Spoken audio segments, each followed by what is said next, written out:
Hi, welcome. Jeyden couldn't make it to the podcast once again. So today I'm going to be reading my favorite childhood story, should check the table, Where the Wild Things Are by Marcy Sendak, I think. I don't know. Brought water.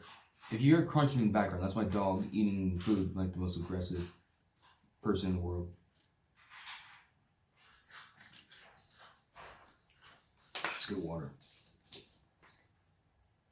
He came out of his cage.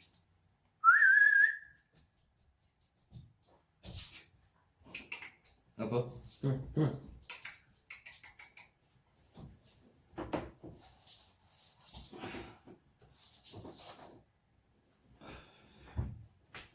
Alright, here we go.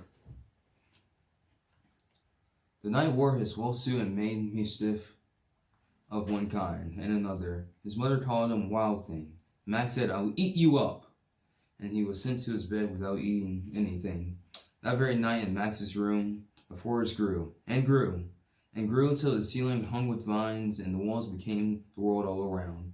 And the ocean tumbled with a private boat for Max, and he sailed off through the night and day, and in and out of weeks, and almost over a year, to where the wild things are. And when he came to the place where the wild things are, they rode their terrible roars, gashed their terrible teeth, and rolled their terrible eyes, and showed their terrible claws. Till Max said, "Be still!" and tamed with the magic trick, and staring into all their yellow eyes without blinking once. And they were frightened, and called him the most wild thing of all, and made him king of all wild things.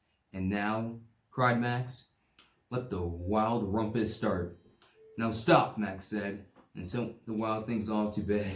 Without their supper, Max, king of all wild things, was lonely. He wanted to be where someone loved him best of all.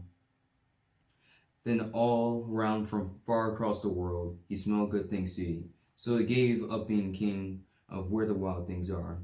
But the wild things cried, "Oh, please don't go. We'll eat you up. We'll love you so." And Max said no. The wild things roared their terrible roars, gashed their terrible teeth, and rolled their terrible eyes, and showed their terrible claws. But Max stepped into his private boat and waved goodbye, and sailed over a year, in and out of weeks, and through a day, into the night of his very own room, where he found his supper waiting for him, and it was still hot. There was a movie about this book too.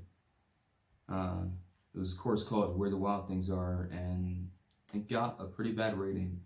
But I remember watching the movie as a child and remember it was great. But then I also liked a lot of things as a child, and I do not like them anymore. Anyway, have a good night. It's 9:34 when I'm recording this, but have a good night. See you guys later.